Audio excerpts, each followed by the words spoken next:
এই লীলাই আগে, কেননা এই লীলাটা হচ্ছে আপনার বৃন্দাবন লীলা, কৃষ্ণ লীলা। তাহলে কৃষ্ণ আগে না গৌর আগে? তাহলে কৃষ্ণই আগে। তবে কৃষ্ণের লীলাটা প্রকাশ করেছেন গৌর। এই জন্যে প্রত্যেকটা পদের পালার শুরুতে গৌরচন্দ্রিকা করতে হয়, কেননা এই কীর্তনের গুরু হচ্ছে গৌরাঙ্গ। গৌরাঙ্গ মহাপ্রভু কীর্তনটাকে প্রচার করেছেন, তাই প্রত্যেকটা পালার শুরুতে গৌরচন্দ্রিকা মানে গৌরাগমনী গৌর লীলা, তারপরে বৃন্দাবন লীলা, কৃষ্ণ লীলা, রাধা গোবিন্দের লীলা। তাহলে যেখানে নাম কীর্তন হয়, এই নাম কীর্তনকে বলা হয়েছেন কলিযুগে মহারাস। তা রাসের পরে আর কিছু হয় না। যেখানে মহানাম হয়, মহামন্ত্র, মহাযজ্ঞ যেখানে হয়, তারপরে আর কিছু করাটা ঠিক নয়। কেন? নামযজ্ঞ হয়ে যাবে, আপনারা মহোৎসব করবেন, মহোৎসবে মহন্ত বিদায় হবে। মহন্ত যেখানে থাকে না সেখানে কি আর কিছু হয়? ধরেন এই ভক্তবৃন্দ নিয়ে আজকে অনুষ্ঠান হবে, তাহলে অনুষ্ঠানে যদি ভক্তবিন্দু কেউ না থাকে, কাদের নিয়ে আপনারা অনুষ্ঠান করবেন বলুন তো? একা একা হরিদাস এখানে দাঁড়িয়ে কীর্তন গাবে, যদি শোনার লোক না থাকে ও কার সাথে গাইবে, কে শুনবে? এ গাওয়া না গাওয়াই সমান হবে না?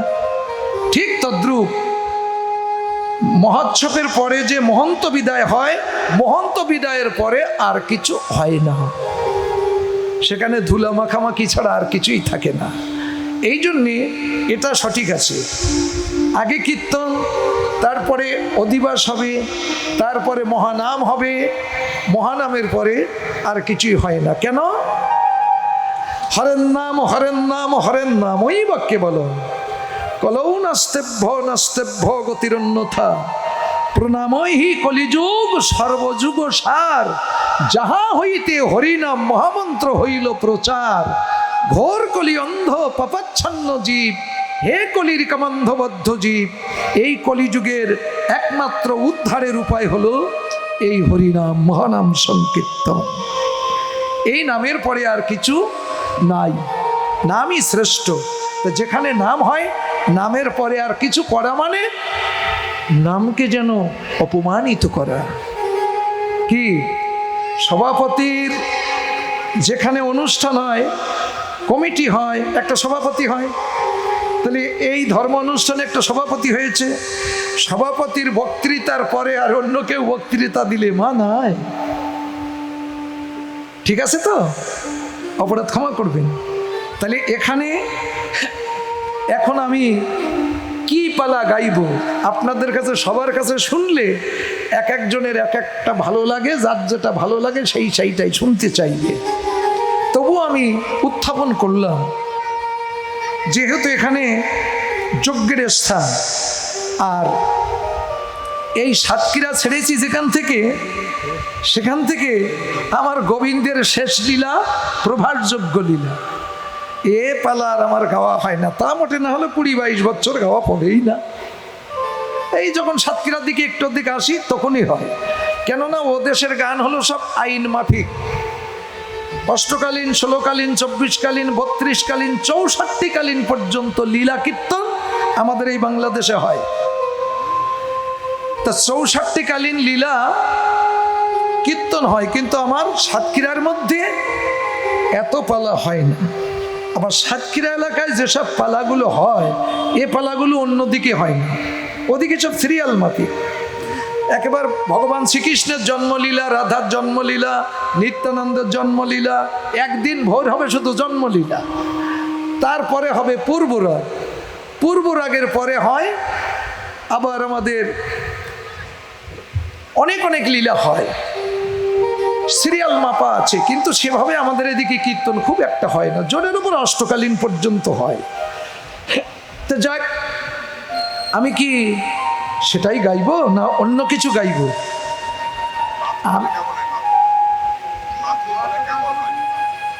ওই মাথুর ভালোই হয়, কিন্তু মাথুরটা অনেকদিন গাওয়া পড়েনি। তো এখন আপনারা যদি বলেন যে মাথুর গান, তাই গাইব। মাথুরও শেষ লীলা, কেননা বৃন্দাবন ছাড়া লীলা তো। বৃন্দাবনের লীলা নয়। তা ঠিক আছে, যেহেতু বাবু বলছে যে মাথুর গান গাইব, মাথুরি গাই, জয় রাধে। তাহলে এখন আমাদের বিষয়বস্তু থাকবে মাথুর। তার মানে ভগবান শ্রীকৃষ্ণ বৃন্দাবন ছেড়ে মথুরায় চলে গেল। মথুরাটা কি? মথুরা হলো মায়াথুরা, মথুরা। আমরা যে মায়াক জগতে আছি এটাই মথুরা। আর বৃন্দাবন হচ্ছে লীলাক্ষেত্র, প্রেমের ধাম, যেখানে কামের কোনো গন্ধ নেই, প্রেমের খেলা। বল হরি বল। মানে বাল্য লীলা যার বলে, ছোটকালের লীলা। কৃষ্ণ কতদিন বৃন্দাবনে ছিল? মাত্র 11 বছর। এই 11 বছরের বালক কতটুকু? এতটুকখানি।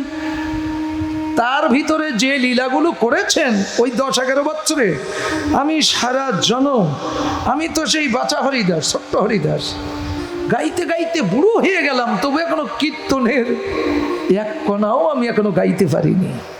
সারা জনম ধরেও সেই বৃন্দাবন লীলা, মাত্র 11 বছরের লীলা, তার 5 ডবল বছর ধরে গাচ্ছি, কিন্তু কিছুই বুঝিনি, জানিনি। তো যাক, আপনাদের মতো সাধুগুরু বৈষ্ণবদের শ্রী চরণে আমার কোটি কোটি দণ্ডবাদ প্রণতি। আর আপনাদের চরণধুলি নিজ গুণে কৃপা করে অধমের প্রতি একটু দান করবেন। জয় জয় শ্রী গুরু নিতাই গৌর চিতনাথ প্রেমানন্দে। হরি হরি বল, হরি বল, হরি বল, হরি বল।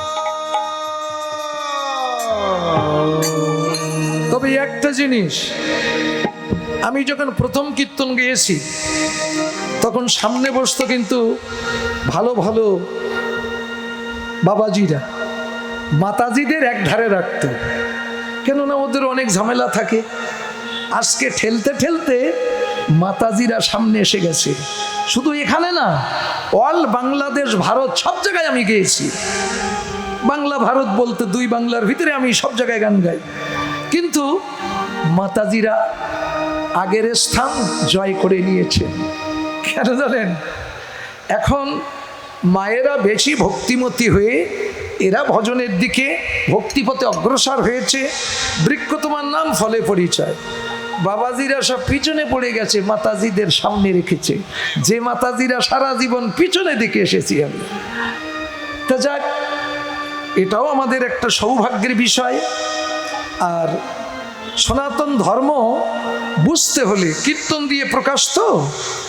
তা এই কীর্তনকে বুঝতে হলে কীর্তনের মধ্যে একটা আছে গৌণ, আর একটা আছে মোক্ষ, একটা আছে বহিরঙ্গ, আর একটা আছে অন্তরঙ্গ, একটা আছে তথ্য, আর একটা আছে তত্ত্ব। তত্ত্ব দেখা যায় না, তথ্য দেখা যায়। বাস্তবতা কি? যেমন আমার এই বৃন্দাজি তুলসী বৃক্ষ, এটা বৃক্ষ তো, গাছ, ও দেখেন উপর থেকে অঙ্গ প্রত্যঙ্গ, ডালপালা, লতা পাতা, ফুল ফল সব দেখা যাচ্ছে, ওটা তথ্য।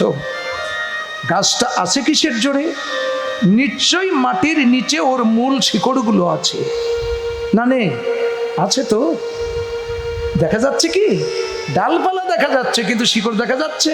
ওটা মাটির নিচে, ওইটা হলো তত্ত্ব। সনাতন ধর্মের আদি মূল শিকড় হলো আধ্যাত্মিকতা, তত্ত্ব। আরো বাস্তব দেখেন, এই যেখানে যতগুলো মানুষ আমরা এসেছি, ভক্ত বৈষ্ণবীরা এসেছেন, সবার কিন্তু বহিরঙ্গের রূপটা দেখা যাচ্ছে, কিন্তু প্রত্যেকের ভিতরে যে কিছু পার্শ্বপাতি আছে না, না নেই? এর মধ্যে রক্ত আছে, মজ্জা আছে, শুক্র আছে, তারপরে হাড় আছে, মাংস আছে, তারপরে হাড় আছে, কিডনি আছে, লিভার আছে, পিত্তথলি, নাড়ি ভুঁড়ি, অনেক কিছু আছে। ওগুলো কি দেখা যাচ্ছে? ওইটা হলো তত্ত্ব। ভিতরে দেখা যাচ্ছে না, বাহিরে দেখা যাচ্ছে, এটা তথ্য। এই এক বাস্তবতা। আর সনাতন ধর্মের এই আধ্যাত্মিকতাই, এটাই হলো মূল শিকড়, আদি তত্ত্ব। এইটাই যে জানে না সনাতন ধর্ম, সে বোঝে না। একটা হলো বর্তমান, আর একটা হলো অনুমান। আমরা মানে শতকরা 80% 80% আমরা বহিরঙ্গের ভক্ত, অন্তরঙ্গ বুঝি না, তাই কেউ কারোর কথার সঙ্গে মিল করতে পারি না। আমরা বেশি বেশি শাস্ত্র পড়ি, কিন্তু শাস্ত্রের ভিতরে অজস্র ভুল ঢুকিয়ে রেখেছে, সেগুলো কিন্তু আমরা বিচক্ষণ করি না। তার একটুখানি নমুনা বলবো, আমরা বিচক্ষণ করি না। যেহেতু যারা বৃন্দাবনে গেছেন এবং বৈষ্ণব সাহিত্য পড়েছেন, বৈষ্ণবের ইতিহাসগুলো দেখেছেন, তারা জানেন লক্ষাধিক গ্রন্থ শ্রীধাম বৃন্দাবনের মাটিতে সমাধি করা। কেন জানেন? এই সনাতন ধর্মের যত আদি গ্রন্থ, সেগুলোর ভিতরে অজস্র ভুল টিকা দেওয়া। যে গ্রন্থগুলো আপনি আমি পড়লেও নিজের ধর্মে নিজে থুতু মারবেন, বলে এইসবে জঘন্য ধর্ম হয় নাকি, এমনভাবে জঘন্যভাবে লিখেছেন। সেসব গ্রন্থ গোস্বামীরা, বৃন্দাবনের গোস্বামীরা সব একত্রিত করে একেবারে সমাধি করে বাজার থেকে আউট করেছেন। এখনো যা কিছু আছে এর ভিতরে কিছু কিছু ভুল দেওয়া আছে। যেমন আদি ভাগবত একরকম বলছে, পুরাণের আর একরকম বলছে। যে যা লিখেছে লেখকের নাম কিন্তু একজনের নাম দিয়েছেন, কিন্তু একজন লিখিনি, একজন এক এক রকম লিখেছে। একজনে যদি লিখতো, একটা গ্রন্থের সঙ্গে আর একটা গ্রন্থের মিল থাকতো। ভাগবত বলছে ভগবান শ্রীকৃষ্ণ নিজের বাম অঙ্গ থেকে শ্রীমতী রাধারানীকে সৃষ্টি করেছিলেন মদনের দর্প চূর্ণ করবার জন্য। এটা কি অঠেল করতে পারবেন? কেউ পারবেন না। কিন্তু পুরাণ কি বলছে? যে আয়ান ঘোষের স্ত্রী হলো রাধারানী, আর রাধারানীর মানে আয়ান ঘোষের ভাগ্নে হলো কৃষ্ণ, তাহলে রাধারানীরও ভাগ্নে হয়। তাহলে ভাগ্নের সঙ্গে মামির প্রেম, বলুন তো শুনতে কেমন লাগছে? কেমন লাগছে? ভালো লাগছে? এ যদি চ্যাংড়া চ্যাংড়িরা শুনি ওদের মাথায় ঢোকে, তখন কি বলবে? ভগবানের বেলায় লীলা খেলা, আর আমাদের বেলায় যত জ্বালা। তাহলে এগুলো কি সঠিক মেনে নিতে পারছি আমরা? এগুলো কে করেছে? সনাতন ধর্মের ভিতরে কিছু কিছু মানে পয়সাখোর লোক ছিল। এই কথাগুলো লিখলে তোর এত টাকা দেব, তুই লিখে এইটা সাপ্লাই দে বাজারে। সেইভাবে চালিয়ে দিয়েছেন যাতে ব্রেনিয়েরা দেখলে যেন তাদের বুকের দম কমে আসে, জোর করে উঁচু করে না দাঁড়াতে পারে। এই জন্যে মহাপ্রভুর সমস্ত গ্রন্থাদি পড়ে নিমাই কিন্তু পণ্ডিত, নিমাই পণ্ডিতের মতো পণ্ডিত গোটা বাংলার ভিতরে ভারতবর্ষের মধ্যে দ্বিতীয় ছিল না। যত বড় বড় সব মানে দিগ্বিজয়ী পণ্ডিত সব ফেল খেয়েছিল মহাপ্রভুর কাছে, তাই না? তাহলে সে কি কম শাস্ত্র পড়ালো? সমস্ত শাস্ত্রবাদ দিয়ে সেই নাম কীর্তন আর লীলা কীর্তন এটাই প্রাধান্য দিয়েছেন। কেন? এই কীর্তনের পদগুলো লিখেছিল যেসব পদকর্তারা, তাদের জন্ম কিন্তু মহাপ্রভুর জন্মের আগে। সে কে? রসকবি চণ্ডীদাস মহাপ্রভুর আগের কবি, বিদ্যাপতি মহাপ্রভুর আগের কবি, জয়দেব মহাপ্রভুর আগের কবি, রায়ের নাটক গীতি মহাপ্রভুর আগে। এদের ভিতরে এটা বাজারে প্রচার হয়নি, তাই এই পদের ভিতরে কেউ ভুল ঢুকাতে পারেনি। আর এই পদাবলীগুলো কি? এগুলো সম্পূর্ণ আধ্যাত্মিকতা তত্ত্ব। আপনি যদি অনুমান করে শোনেন, অনুমান মিল করতে পারবেন না বাস্তবে ইহ জীবনে। আর যদি বর্তমান দেখেন, এখানে আসা লাগবে। ওই পায়ের থেকে মাথা পর্যন্ত এটাই সনাতন ধর্ম আদি শিক্ষণীয় বিষয়। তাই আমরা শুধু পরকে খুঁজে বেড়াই। যদি বলেন এটা কথা হলো, কথা হোক বা না হোক, আপনার তো ব্রেন আছে, আর আমি কথাগুলো বলছি, আপনি ব্রেন খাটান।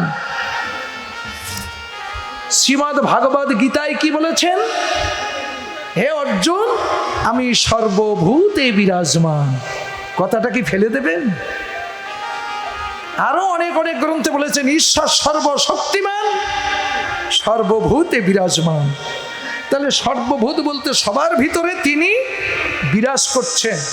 বলুন, এইবার যে ভগবান আমার ভিতরে আছে, আপনার ভিতরে আছে, তাহলে আমার ভিতরে যে আছে এইবার যদি কিভাবে কোনভাবে তিনি আছেন এইটা যদি আমি জানার চেষ্টা করি, তো পর সমালোচনা করবার সময় আছে?